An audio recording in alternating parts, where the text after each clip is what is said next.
Thank you, and thank you all for joining the journey of national gas transmission within the asset management maturity. So, listening to the presentations yesterday, there is a lot of similarities. There's a lot of things that will resonate with you if you are asset owners, but I'll try not to make it repetitive and try to make it a bit fun as well. So I'm Ali Hamdani. I am the Asset Strategy Manager for National Gas Transmission. I've got to make sure I don't say National Grid because 15 years of saying that. But yeah, so I've got a background in asset management, and here we are dissecting the big picture. So you've all, most of you must have seen the big picture. It's a big picture, and essentially there's a lot of interesting bits to it, going from a reactive decision making sort of frame of mind within the organization to collective decision making, and then moving on to optimized decision making. So that's the journey of value creation, if you may. From assets, we create value and fulfill our purpose. So that's the glamorous storyline. But where are we all within this picture? Where were we? So I'll go through where we are. So as most of us are managing assets, we must be remembering the times when cost, risk and performance had different languages. Some of us might still have those times. Some of us might still be stuck in some of that.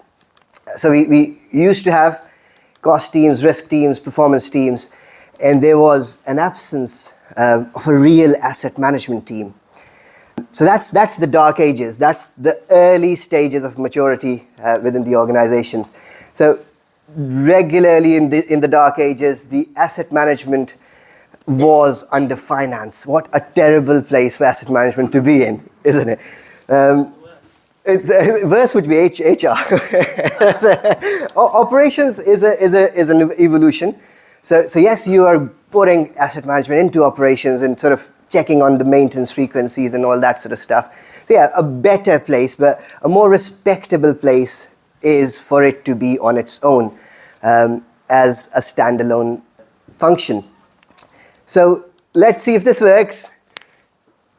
So let's see if the technology works for us. So if you could please get a bit interactive, see if we can get Slider to work by the QR code or with the number on your phones. Thumbs up if you're there. Oh, excellent. A few of us are there. Perfect. So it's working. So where is asset management in your organization? As a standalone function under ops, engineering, other weird places, under finance. Other weird places is quite a bit. So that look, that standalone function is winning. It's looking good. Under ops is not too bad. Under engineering is not too bad either. So that was interesting.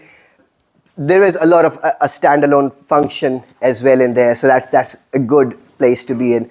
So reactive beginnings, the silo bubbles, as I call it. So within the picture, there's some wonderful quotations which Ursula yesterday said they were edgy but not too edgy. That's fair enough. I'll be gone in 5 years was the one she mentioned. So there are these times when organizations have these finance bubbles, planning bubbles, engineering and risk tribes sort of working out what went wrong without the involvement of the others. Operations being in the center, and especially the maintenance drive. How often have you heard this? Why does no one ever listen to it? So it's a few nods in the audience. I report things, but so people stop reporting defects, which is like the bread and butter of asset management, condition-based monitoring management. But that can be a really vicious circle where people actually stop reporting things because nothing ever gets done. So those silo bubbles, some of the key features of that stage. So not saying National Gas are at that stage.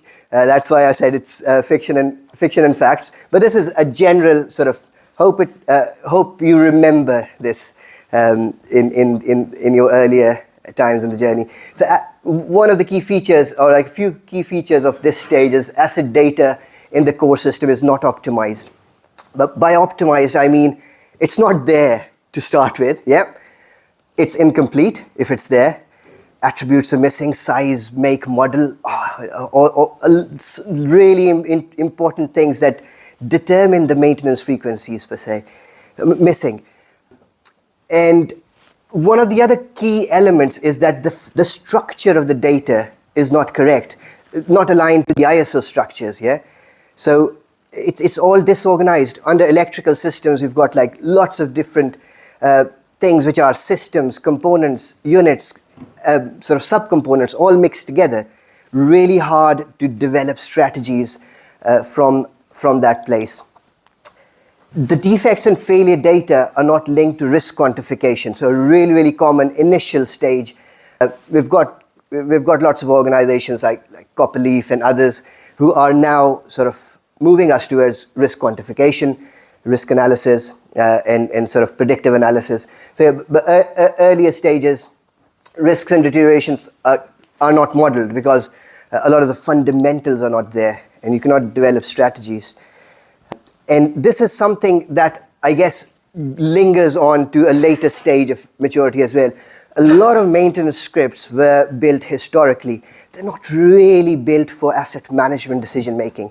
They were built for lots of people having different opinions and ideas about things we need to collect.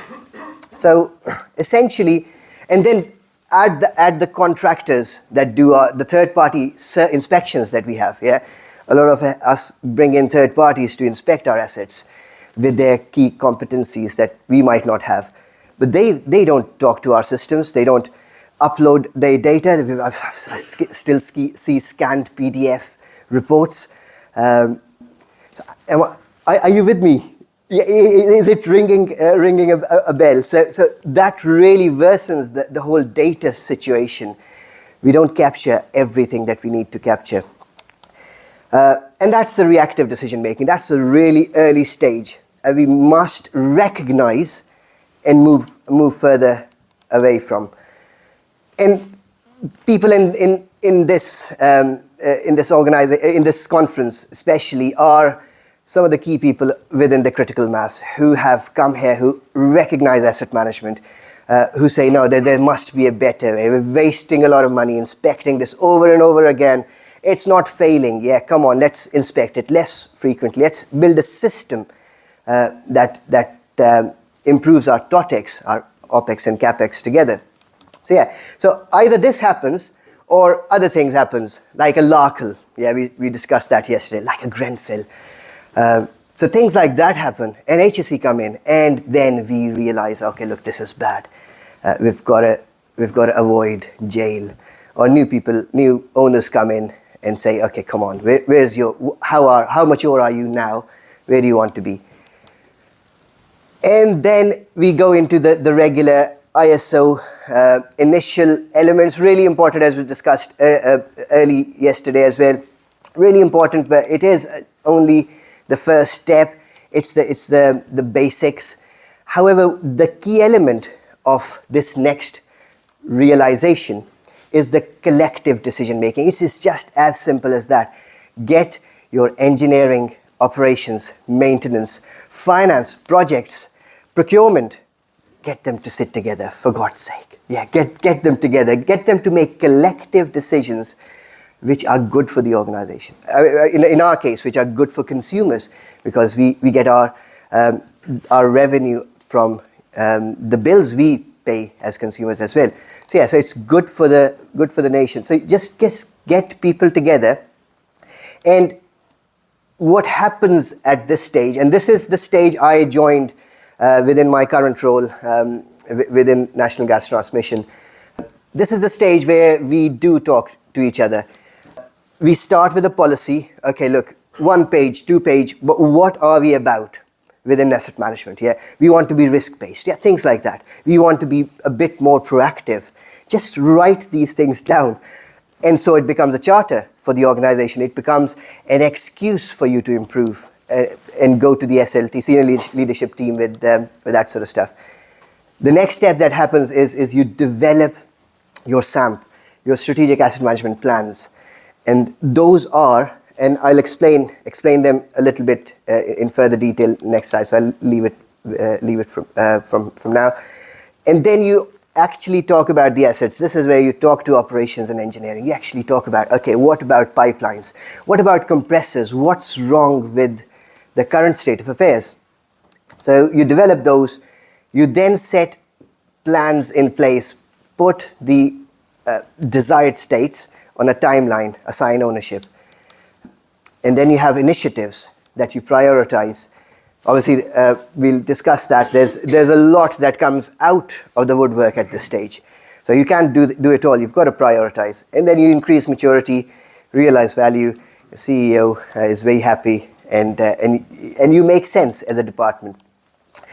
And you start talking about the fundamentals at this stage. So it is a retrospective discussion, but you do talk about the boxes, 6 or 10, whichever is the flavor. But what's so interesting about this stage is there's so much we don't know. That realization, oh look, our data is broken, our structures are broken, we're not collecting the right information, the processes are not built for asset management decision making. Proxy data, assumptions. How many of you have sent business cases, business plans, proxy data or assumptions? Yeah. So smile in the background. Lack of process. The defects management process needs to improve, but I can't do it all now. Yeah. So there is that stage where you start doubting. Yeah. And that's the stage of cynicism. We can't fix this. Yeah. Or let's do this next year. Yeah. So we can always delay it, and we can always sort of negate it and doubt it. Will it ever happen? Oh, this is massive. I don't have resources. Have you heard those things? So that is this stage, and this is the stage most organizations are at. And what it needs to break out from this stage is a belief that there is a better future. There is a method in the madness around here, and prioritization. That is the absolute key. So you develop roadmaps which are prioritized. So at this stage, what we did in National Gas Transmission as well, as with Scottish and Southern we heard yesterday, we did benchmarking. So we got AMCL in. So essentially, at this stage, it's really interesting and important to get an external and independent advice on, okay, where are we at this stage? Yeah. And that's what they do within these core subjects. So that's from the GFMAM landscape. So these core subjects determine how good you are as an asset manager, how good you are at strategy and planning, decision making, life cycle delivery, the acquire, maintain, operate, dispose, asset information, really critical, organizational people. So that bit about culture, leadership, risk and review, and essentially I've got the 39 subjects around these core subjects, which essentially these benchmarking people, I'm sure there's lots more, but we had AMCL who did a really good job. So yeah, anyone from AMCL here? Oh, no. Oh, you are? Yes, well done. So they analyze, they ask us questions, essentially. How good are you? Have you got this document? Have you got that? How's your process working? So essentially, they score us within those areas, and the score tells us where we are as an organization cumulatively. So the end of the dark blue is compliance with ISO 55001. That's where you are happily compliant and accredited. Beyond is the effective, but the aim that we should have is reach that excellent state. But there is that bit around when you try to convince your senior leadership team, oh, we want to be excellent, but why? Yeah. Why? I mean, it's okay. Yeah, do a little bit of process improvement, but why excellent? I mean, the thing you can use to sell that is the bit in the percentages. And I think the theory goes, correct me if I'm wrong, is if you like sort of go from dark blue into red, there is 15 to 30% OPEX savings at least that you can expect as a benchmark against other organizations. So other organizations have experienced between 15 to 30% OPEX savings. So yeah, so you just calculate your OPEX, put that number in front of the senior leadership team. That would be a big number. So there is a lot of money to be made in being efficient. And I guess that's one way to sell it. So essentially they give us a spider map. I should have included it, to be honest, like SSCN did yesterday. But essentially they tell us where we are on the spider diagram. There will be areas where we're weak at. There will be areas that are of strength. Right, let's see if this one works. So if you please get your phones and get the QR code again. And the question, so if you can flick to the second screen. Right, which of these areas in your organization is your organization furthest behind? Or so a moment of honesty is synonymous. So yeah, let's yeah, I did expect that. Asset information, lifecycle delivery. Maybe you've not even started thinking about lifecycle delivery optimization, because this is fundamental. This is the absolute core. And when you don't have asset information correct, you can't make good asset management decisions. People in organization feel that demotivation. Oh, nothing ever gets done with my defects. I'll stop reporting them. You can't build a strategy. Risk and review, life cycle delivery, they all hinge on asset information being there and being efficient. So really, really insightful. Thank you for that. So where are we? National gas transmission. So we were at 42% in 2016 when our last benchmarking was done. We are at 52% now. But essentially, and we are sort of in the effective zone, things are embedding. We are making the right documents and approaches, and processes are starting to shake and move. But there is a lot more to go to reach 70%, which is our ambition. Within our policy, our ambition is to reach 70% by 2030. So that's useful to have in terms of a vision that's agreed with the senior leadership. So what that does, so that benchmarking exercise and that spider diagram, which tells us where you're good and bad at, what that does is it gives you a roadmap. Essentially a roadmap towards being more proactive, becoming more predictive. So essentially within a lot of areas you develop key milestones. Obviously you won't read all of them, but essentially it's a growth from reactive to proactive. That's all it is, based on data and good assumptions, risk management. So what we've done is we've developed our policy, we've developed our strategy, which essentially translates the policy into actionable objectives, asset management objectives, AMOs. So it says, and obviously that's grounded in our corporate priorities, which are sort of based on external environment of the business. So we translate our corporate priorities into what it means for the assets. Then we develop this, we spent 2 years developing specific asset strategies for 23 different asset classes: compressors, valves, pipelines. So all those areas, we delved really, really deep into them and brought out our challenges. But obviously what's really key is you can produce all the desired states that you want. I want to be beautiful in the next 5 years on managing compressors. Yeah, so, and you can be specific, but if you don't have a plan, if you don't have resources who own those objectives, it won't get done. So we brought that into the picture. That's driving some of our asset management plans that we're sending to Ofgem, and it's all got a line of sight.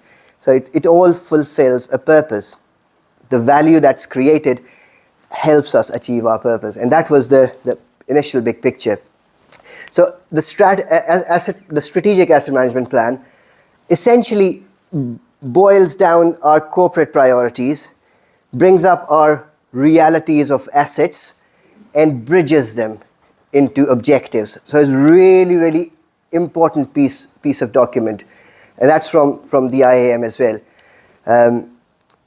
And essentially what that means is we've got our corporate priorities, which are from our external environment, what our consumers want, what the legislation drives us to do. All those external business environment things have allowed us to define who we are and what we want. So that's our priorities. And what the SAMP does is it allows us to translate. So within Operate Safely, we have an asset management objective which actually defines what that means for the assets.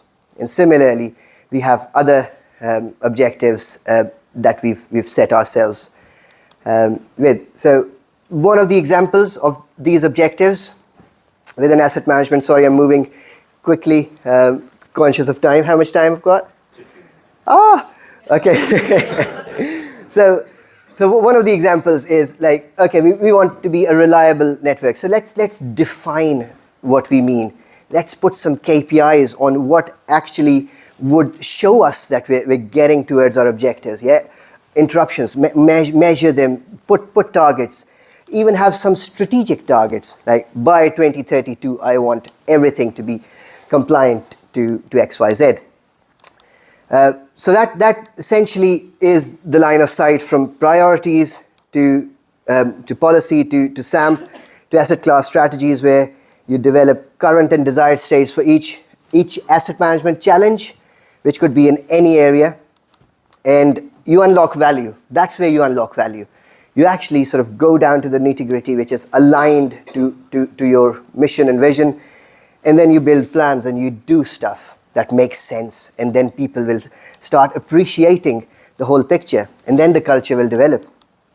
So essentially, what I discussed before, the enablement plans sit on top of those current and desired states. They actually put the activities, the actions onto people in terms of what we can enable. So data transformations, process improvements, a lot of that comes out. So I'll flick through. So that was just an example of our strategy and plan. But essentially, with that, we move towards optimized decision making. We have people who know why they are collecting what they are collecting. And we have space to think long term. So last question on your Slido, if I may trouble you again with your mobile phones. So the question is, where are you in the big picture within your organization? Where do you think you are? 1 being reactive, and 9 being really, really good and on purpose. It ends at 9. So, oh, sorry. Oh, yeah, that's the QR code.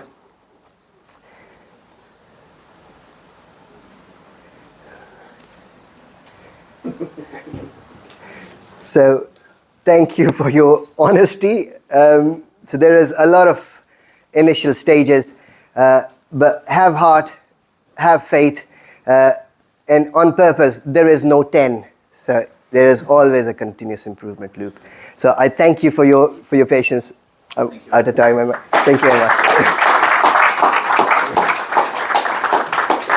Thank you, Ali, for a fantastic presentation, bringing us back to some of the real fundamentals of our profession, and also for the interesting use of Slido. It's very interactive.